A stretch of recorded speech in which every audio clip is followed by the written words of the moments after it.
And quickly, amid diplomatic efforts to resolve Nigeria's dispute with Fucheng Industrial Investment Company, the firm has released one of the 3 seized presidential jets belonging to Nigeria.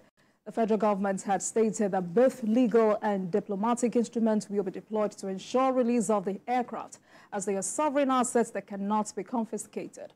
Recall that the seizure took place after an arbitration ruling by a Paris court in favor of the Chinese firm to use any of Nigeria's assets abroad in payments of the $70 million judgment debt from a trade dispute.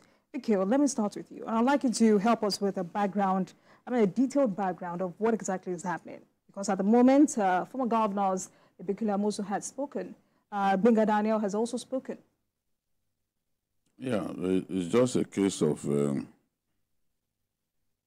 contractual agreement between the state government in Nigeria and a Chinese firm going wrong. People can do business together and things will go wrong. Either because one of the parties didn't honor its obligation or for one reason or another. Look at the Mambila project, for example.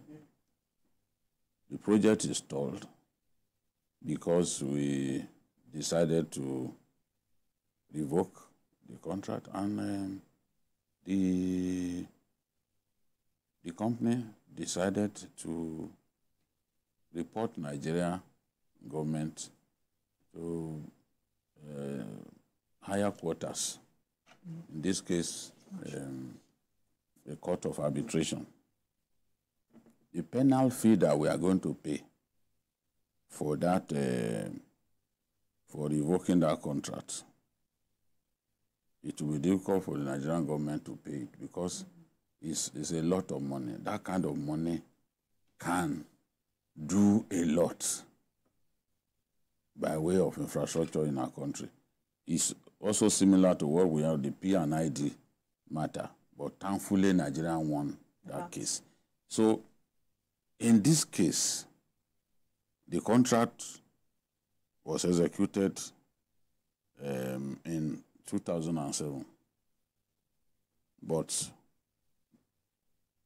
somehow it didn't go according to plan, and the Chinese firm decided that it's been cheated, and it approached a court of arbitration in France, and the court gave it the mandate to attach Nigerian assets so that it can recover the judgment debt. Now, it makes absolutely no sense to attach presidential jets because they are seen as sovereign assets. If you want to attach, what's it called, Nigerian assets, they are supposed to be assets of the state government. But it will be difficult for them to find assets of the state government, especially in a foreign land, because the execution of the court mandate itself is problematic. How do you do it? They've been going around different jurisdictions, just as the Ogun State government explained. They tried to levy execution in different jurisdictions, but they didn't succeed until now. Now, what the Minister of Foreign Affairs is saying is what I found germane. Sub-national entities shouldn't get into contractual agreements with foreign countries without the input of the federal government. Because look at what has happened now. This is not the federal government deal. But in levying execution of the judgment of the Court of Arbitration in France, it is the belonging of the federal government that these people are attached. And the Ogun State government is claiming that the court was misled by the claimants. And I want to believe that there is a level of treason to that, because the property attached does not belong to Ogun State government. And based on international law, presidential jets are seen as sovereign assets that you do not attach in this kind of situation. So they are confident that the judgment, the order of the court will be vacated, you know, to enable the federal government recover those presidential jets. At the end of the day, if we had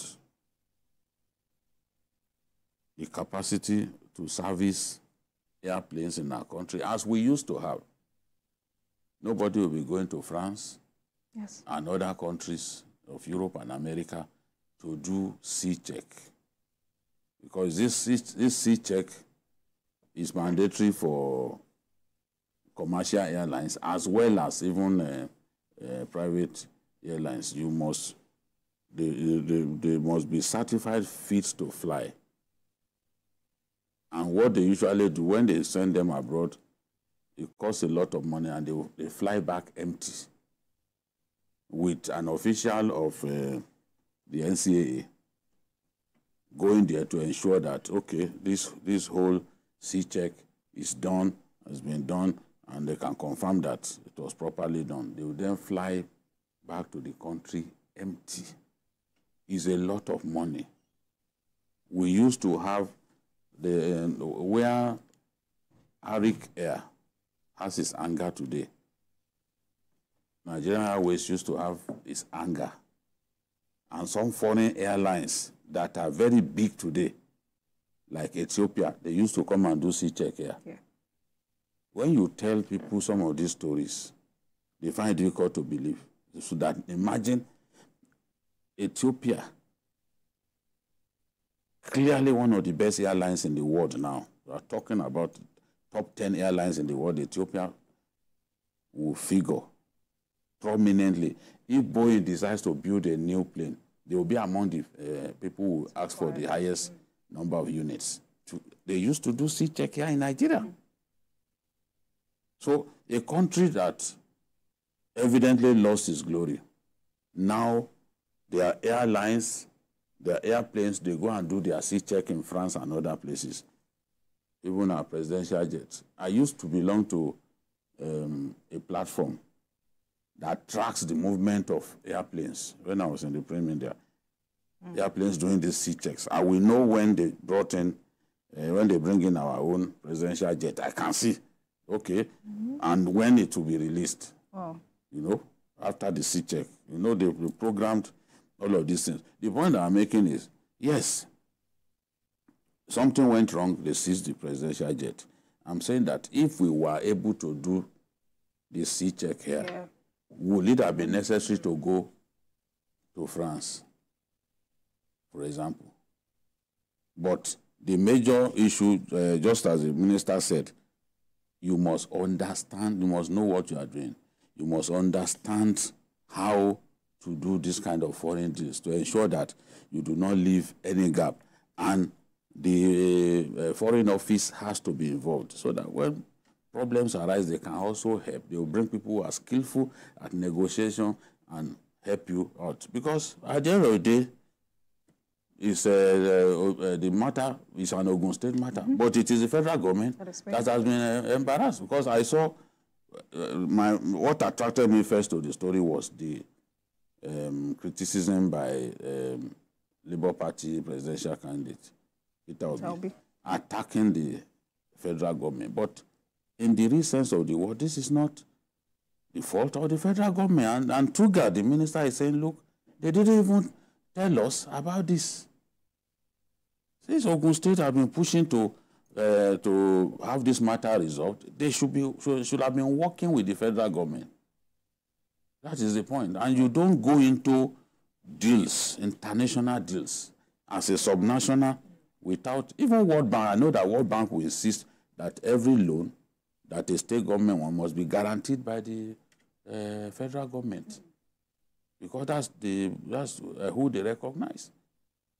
So you want to do a deal, you should get the federal government involved. That is the structure. That is the right thing to do, instead of having a situation in which the federal government gets embarrassed. All right, thank you so much, Vikio. Asikian, let me come to you. Do you think if past governors of Ogun State had done their due diligence, had investigate properly, we may not be where we are today? Because if you listen to if you read the statement released by Governor Musu, it says there were claims and counterclaims, and Shongfu International Investments was appointed as interim zone manager. And they later discovered that information and claims volunteered by the Chinese company were tissues of lies. We have to establish something. What we are dealing with is not personality, but what is known in law as contractual agreements. Okay. Those are fundamental. That is the whole contention here. In law, what we call a valid contract is a contract that is signed, sealed, and delivered. Until you meet those three obligations, then it cannot be called a valid contract. And when it comes to contracts between organizations, companies, states, most often than not, there is what is called arbitration clause. The arbitration clause, what it means that in case there's dispute between two parties, how do we resolve it? Arbitration is just one out of the three, so many fundamental issues that arises from what we call ADR. ADR is known as alternative dispute resolution mechanisms. What that means is that if you and I we're having issues based on what we have agreed, instead of us heading to Lagos High Court, can we just sit down one-on-one and resolve it? So that we save the time of the court, we save our time, and we also save cost. Now, this contract we are talking about, I believe must have had an arbitration clause. And that is why I believe some people are not saying the truth, including probably the former governors of Ogun State.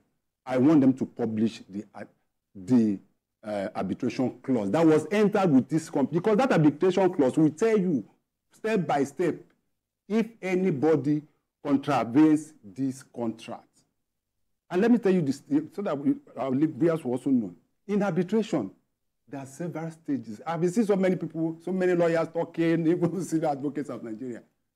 That you are a senior advocate of Nigeria does not make you an arbitrator. There are two different things. Okay. I am a member of the Chartered Institute of Arbitrators, United Kingdom. And it's not all arbitrators that are lawyers. And all lawyers are not arbitrators. Okay. It is only those. So you can be a senior advocate, but if you don't know the nitty-gritty about arbitration, you cannot mediate in issues like this. Okay. The AGF is a fellow of the Chartered Institute of Arbitrators. Same with Festus Keyamo and some others. Now, in that clause, when you establish arbitration clause, there's something, fundamental things you have to agree. One, if there's a dispute, for you to start arbitration, both parties must have members that will be nominated to be part of that arbitration, both parties, okay. The A and B. Then there will be a chief arbitrator, somebody who will be like an arbiter. Before that, we can agree. The person has to be neutral? Yes, must be neutral. Okay. And for that person to be the arbitrator, both parties must agree that they accept him. Okay. And because of that, both parties must also agree that whatever the arbitrator states is going to be the final. Both of you will agree. Okay. I think we need to understand some of these issues. So that when I see people jumping up and saying all sorts of stuff, they don't know how this thing works. So now I want to believe. That's why I said I want to see the arbitration clause. For them to I think that increasingly, foreign entities prefer not to have such disputes resolved within the Nigerian system. That's when the next one is an issue of trust. Yes, that's the next one I'm going to. I've given you three. Then then the last one normally, what we normally count is the jurisdiction, where you are going to have the arbitration. Most two of you will also agree where, in case of dispute, where the arbitration is going to take place. Just like BKO said, most often than not, it's always outside the country. When it's always between external entities, mostly it's between internal entities, of course. If it's a Nigerian company versus a Nigerian company. You know, there's something that I always say. People who are saying, all these discourse, they should dismiss them, they should run them out of town, they are useless. They do not know that the penal fee agreed in the case of that the penal fee is high enough to get the government to simply push back and wait, rather than say, okay, we send you packing. I think over time people have come to the conclusion that whether in terms of concessioning or whatever, we don't honor obligations. And for that reason, do you remember Mavis? Yes, now, Mavis, of course. That set up equipment at the airport for radar coverage of the country. And you know that suddenly they just chased them away. So many people have come to see us as people who don't honor contracts. And so that is let me quickly conclude on this. So that is the issue. So if the jurisdiction is beyond Nigeria, I saw where the former governor say, "Oh, they went to Nigerian court, they tried to get it," because at the end of it, they feel that they will not get the kind of reprieve they want from Nigerian courts. That is why they go internationally. I saw him say that, the National Assembly tried to come in, the president. It is not within, it has nothing to do with the presidency or National Assembly. It's a contractual agreement. Now, what has happened is that they must have met on arbitration, and certainty must have agreed. Let me tell you, before that this thing can go to tribunal, there must have been a judgment, arbitration judgment. A tribunal is tribunal is not the first point of call. It is only when you now dispute what the arbitrators or what the arbitrations are agreed on that you now move to the next level. If you understand what I'm trying to say. So that is where they move on to the arbitration panel, chaired by the Supreme Court in UK, Supreme Court judge in UK. And a judgment was given in March 2021. Ask yourself, what have we been doing between 2021? Now, this thing did not start with the Tinubu administration. Now, people, it has nothing to do with Tinubu administration. No. This thing predated Tinubu administration. It is only 2007. 2007 that this thing started. Now, they gave the judgment. The Ogun State government kept quiet. Whoever was in charge. And let me put this. So they were making moves of their own. Let me put it. Not that Abiodun knew that matter was the governor Abiodun. They were making moves on their own to have the matter resolved. Let me bring this final angle to it. And that also brings there's a lot of politics in this issue. And with I said it time and time again, government is a continuum. If Governor Benga Daniel signed a contract with a foreign firm, irrespective whether it's good or not. Yes. Whether it's good or not, whoever took over from him, if it's good for the people, you continue with it. If there are areas you are not satisfied with, you try to be able to renegotiate. Not that you totally throw it away. I heard somebody government saying, what they did was just a peripheral fence and at the place, and that does not stand in arbitration.